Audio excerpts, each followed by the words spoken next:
If I woke up tomorrow with $0 invested, no savings, and had to rebuild my finances from scratch, I wouldn't start by picking stocks. I wouldn't spend hours searching for the next big investment. And I definitely wouldn't try to get rich overnight. I'd do 5 things in a very specific order, because building wealth isn't really about finding the perfect investment. It's about building a financial system that keeps putting you in a better position year after year. So if I had to start from zero today, here's exactly where I'd begin.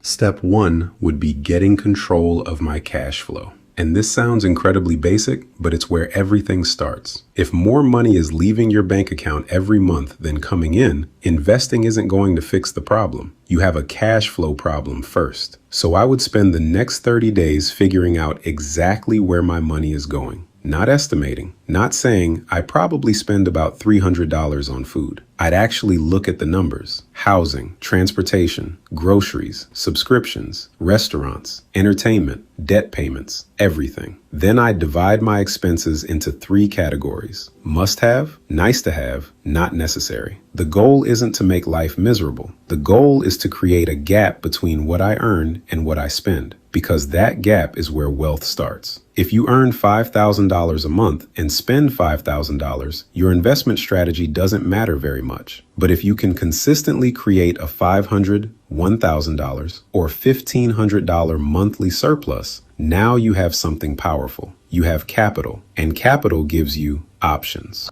Once I had control of my monthly cash flow, the next thing I'd build is an emergency fund. Because there's a big difference between being financially invested and being financially secure. Imagine you invest every dollar you have. Then your car breaks down. You have a medical expense. Your hours get cut. Or you suddenly lose your job.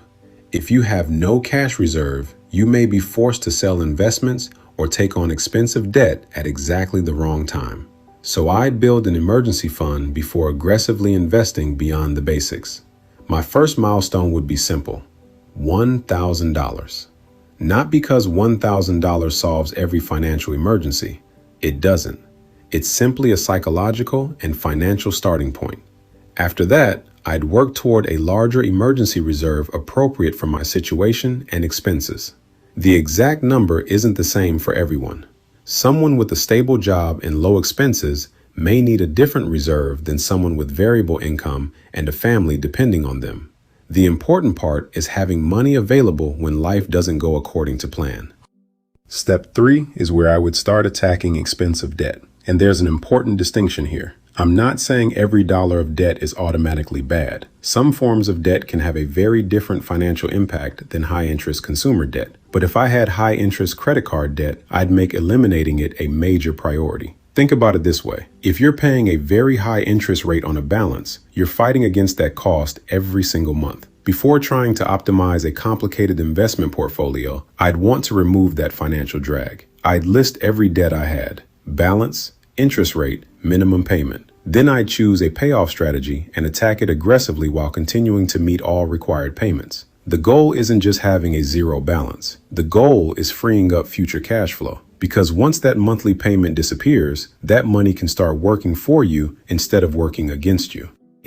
Now we get to investing. And notice where it appears on the list. Not first, fourth. That's intentional. Once my basic financial foundation was in place, I'd start investing consistently. I wouldn't try to predict which stock will explode next. I wouldn't try to time every market correction. And I wouldn't build my entire financial future around a single company. I'd focus on diversified, long-term investing appropriate for my goals, time horizon, and risk tolerance. For many investors, diversified index funds and ETFs can be a simple way to gain exposure to many companies rather than trying to pick individual winners. And the most important part isn't finding some magical investment, it's consistency. Let's say you decide you can invest $500 every month. That's $6,000 over a year before considering any investment growth. Increase that to $750 per month and you're putting $9,000 a year to work. Increase it to $1,000 and you're at $12,000 a year. The point is that your savings rate and consistency matter enormously over long periods of time. And that's where compound growth can become powerful. Not because it happens overnight, because you give it years to work.